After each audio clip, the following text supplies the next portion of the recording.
കണിച്ചുകുളങ്ങരക്കാർ പറയുന്ന ഒരു ഫലിതമുണ്ട്. കണിച്ചുകുളങ്ങരക്കാർ അദ്ദേഹത്തിൻ്റെ വീട്ടിലെ 2-3 ഡ്രോയിങ് റൂമുണ്ട്. അതിൽ ഒരു ഡ്രോയിങ് റൂമിൽ എഴുതി വെച്ചിരിക്കുന്നത് പിണറായി വിജയൻ ഈ വീടിൻ്റെ ഐശ്വര്യം. പിണറായി വിജയൻ ഈ വീടിൻ്റെ ഐശ്വര്യം. അടുത്ത ഡ്രോയിങ് റൂമിൽ എഴുതി വെച്ചിരിക്കുന്നത് അമിത്ഷാ ഈ വീടിൻ്റെ ഐശ്വര്യം. ഇങ്ങനെ 2 ഡ്രോയിങ് റൂമിൽ എഴുതി വെച്ചിരിക്കുന്നത് ഇങ്ങനെയാണെന്നാണ് പറഞ്ഞിരിക്കുന്നത്. ശ്രീനാരായണ ഗുരുദേവൻ ഈ വീടിൻ്റെ ഐശ്വര്യം എന്നുള്ള ബോർഡൊട്ട് ഇല്ലാതാനും. ഇത് ഞാൻ പറയുന്നതല്ല കേട്ടോ, കണിച്ചുകുളങ്ങരക്കാർ സ്നേഹിതന്മാർ പറയുന്ന ഒരു തമാശയാണ്.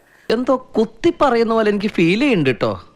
പിണറായി വിജയൻ ഈ വീടിൻ്റെ ഐശ്വര്യം എന്ന് പറഞ്ഞ് ഇവിടുത്തെ അഡ്മിനിസ്ട്രേഷൻ്റെ എല്ലാ സുഖ ശീതളിമയും അനുഭവിക്കാൻ വേണ്ടിയിട്ട് ശ്രമിക്കുന്നു, സംരക്ഷണം നേടിയെടുക്കുന്നു. പക്ഷേ കേന്ദ്രത്തിൽ നിന്നുള്ളത് എല്ലാ സംരക്ഷണവും ഒക്കെ ആവശ്യമുള്ളതിന് വേണ്ടിയിട്ട് ഈ മറ്റേ ബോർഡും എഴുതി വെച്ചിട്ടുണ്ട്. ഇത് തന്നെ അദ്ദേഹത്തിൻ്റെ ഒരു നയതന്ത്രം മോശമാണെന്ന് ഞാൻ പറയത്തില്ല. അതെ, ആ നയതന്ത്രം ശരിക്കും വിജയിക്കുമല്ലേ? ഇപ്പോൾ നമ്മളത് കണ്ടോണ്ടിരിക്കുകയല്ലേ, എത്ര കൊല്ലമായിട്ട് വിജയിക്കുന്നു. എങ്ങനെയുണ്ട്